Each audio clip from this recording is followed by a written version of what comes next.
when every now and again Gradle seems to give up. Let's run all the tests. Good. Okay then, this block is still not entirely separated from HTTP though, because we still have this response here. So what we're going to do is we're going to have this block return the ID. I'm going to put that in there. I'm going to take this out of here. Now we know the type of this result is going to change. So that is going to be the type of the ID, which is Frobulator deal ID. Oh, and I need to say success is what it was complaining about. And now I need to map between that ID in here. So it is going to be a Frobulator deal ID. And instead of returning just that, we're going to put in our success with a header of deal ID dot value. But without the success, because map has unwrapped the success for us. So reformat that, run again. And now, with luck, we've disentangled our HTTP from our domain logic. So I think we should be able to take this expression here, make a method out of it, and call this create deal. It takes a create deal object, and as we shall see, returns a result with either the deal ID or an error message. And now all our mapping is happening up in here. Now then, this should be a familiar sort of shape. So let's go back to our handlerFor and see how we can make this into this shape. We see the major difference is that there's only one type of response here, the one with OK, whereas we've got two types of responses here, one for a success and one for a failure. If we want to make this the same sort of shape, I think we have to extract what we do with the response into a lens. So let's address the success case first. Here we're actually just calling header to set a header on the response, but I think we could say val header is header. Now I think we have to be using values for k, so I think there's a value here, and we can pass the type of the value we're interested in, which is the deal ID. And then we need to say where it's going, and the answer is it's going into the location header. So we should be able to use response created with deal ID of header. Oh no, hold on, I'm an idiot. That should be header of deal ID. And this body here, we also need to use a lens. So I think we'll call this header one success lens, and we'll have val failure lens is body. We need to say it's a string, we need content type, text plain, and we need to create a lens out of that. And here then we can say with failure lens of it. Well, that does compile, let's try it. Good. And now I think we're in the position to do the same refactoring as we did last time. So the first thing is to pull create deal out. So this is val f is our create deal. Unfortunately, it doesn't know which one to take, so I'm just going to rename this one create deal 2 for now. So that would compile, and this now needs to be create deal 2. Now our result is f on create, and this create we want to bring down because it depends on the request. That means we can inline that. And now as before, we have a generic thing here and all the specifics up in here. Okay, so now we proceed with the refactoring as we did it before. We'll specify the types of these to be as general as we can make them. So this is going to be something that takes an HTTP message and returns Frobulator create deal. That would do. In fact, I think we can even say it's a thing that takes a request and extracts the deal. That still compiles. The success lens Well, that's very much the same type as we've got here, lens injector. An injector of the deal ID into an HTTP message, but in fact the response would do. The failure lens, see what we've got.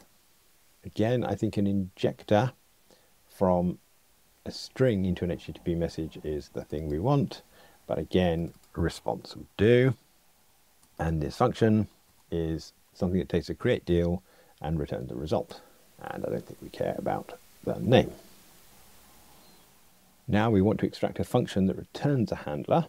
So as with last time, I think we're going to say val handler is something that takes a request and does that with it. We need to tell it that this request is a request, because otherwise it doesn't know. And then finally we can call our handler in here with the request parameter to the whole create deal. And we have to return that. Run the tests just to check. Good, good. And now we'll do the same refactor as we did before. We're going to take this lambda here and make a method out of that. We're going to call this handlerFor. And now we're going to generalize these types. So this one, Frobulator create deal, we want to be our T, and we do want to find the other ones, but we don't care that it is Frobulator create deal, any old type will do. Now we'd like to be less specific than Frobulator deal ID, so let's take that and make it a type parameter, and over in the right hand side, over in handlerFor, we call that R, so I think we'll call that R again, and again that's the type there and there, and there's one more type in here, and that's this string, because that's the type of our error. So we'll do one more time and we'll go there, and we'll call this E for error, and replace that and that and that. At some point IntelliJ lost the plot a little bit here, so we'll just get rid of that and see whether that works. And it looks like I missed the step of getting rid of the upper bound of these, so we can get rid of that and that. Now there's just one non-specific thing here, and that's the status that we use for success and failure. So let's pull those up as well. So we'll make a parameter out of this, which is success status, and a parameter out of this one, which is failure status. Now it'd be nice if these success and failures were together, so we'll refactor this, and we'll move the success status by the lens and the failure status by its lens, like that. Okay, now we can inline this, and I'm also going to inline all these little bits here. So we're going to inline that one, and that one, and that one, and that one, and now we'll inline the whole of this. And up here now we have a lambda of our request mapped to a handler for create deal to, so on, so on, so on. But as before, we can just replace this lambda with the actual handler, because all this is doing is delegating. So we get rid of that and that. Run that. Good. And now create deal has gone away. That allows us to rename this to create deal. And again, now we have this nicely generic handlerFor that we could pull out of here and put somewhere else for reuse. And now let's just have a little refactor of this. I think we could easily inline that. And it's a little bit inconvenient having these parameters together. I think it would be nicer to be able to say status created to the lens that handles the success and not found to the lens that handles failure. Now that won't compile, but it would if we made a bit of a hand edit over here. Success be a pair of status to that lens, and on failure be a pair of status to another lens. Then this would be on success first with on success second, and failure first on failure second. Check it runs. Very good. And just looking at the names here, this I don't think should be called body, but I don't know what it should be called. Well, let's call it onSuccess, as that matches down here. As the function we have here doesn't specify it throws exceptions, we're going to rely on something above this handler catching any throw from here and returning an internal server error or something like that. This shouldn't be called ID, I think maybe extractor, and the same is true for that one. Good. So after a little bit of tidying up, this is what we're left with. We have these two handlerFor functions, which are very much higher order functions. They take a bunch of functions. This f is a function, the extractor is a function, these injectors are in fact functions, and return an HTTP handler, which is itself a function from request to response. So this is allowing us to compose functions that represent the different aspects of handling an HTTP request into a handler for an HTTP request. And then back in Frobulator deals, that's allowed us to extract the business logic here, this create deal, into a function that doesn't depend on HttpForK at all. Could actually be public and called directly. And all the tediousness is expressed declaratively here by lenses. Well, I'm quite pleased with that, so we're going to check it in with create another handlerFor using results. I'm going to try one last one. Let's have a look at list claims. Well, here you can see this is extracting deal IDs as a query string. So it does appear to have one parameter like the others, and it has two different types of response, either bad request or status OK. So it looks like this is going to use the result one. Maybe we'll do this in fast forwards.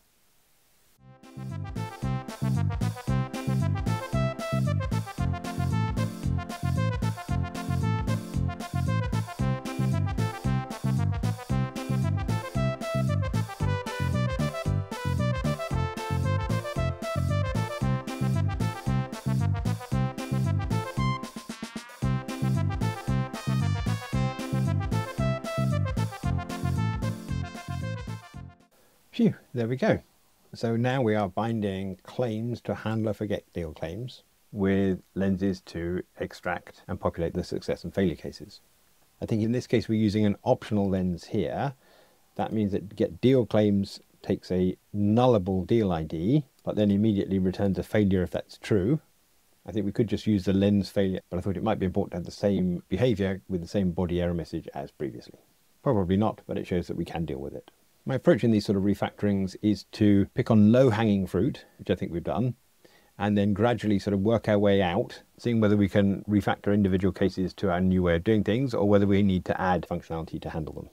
I won't bore you with the easy ones, but next time I think we'll have a look at examples that require two parameters, and maybe that need to return different status codes depending on how they went wrong. I think it's going to be quite interesting, so if you'd like to see it, please subscribe to the channel. Press the like button so that you can find this one again when you need to. And maybe consider buying the book that I wrote in that price called Java to Kotlin Refactoring Guidebook, details of which are in the show notes below. Thanks for watching.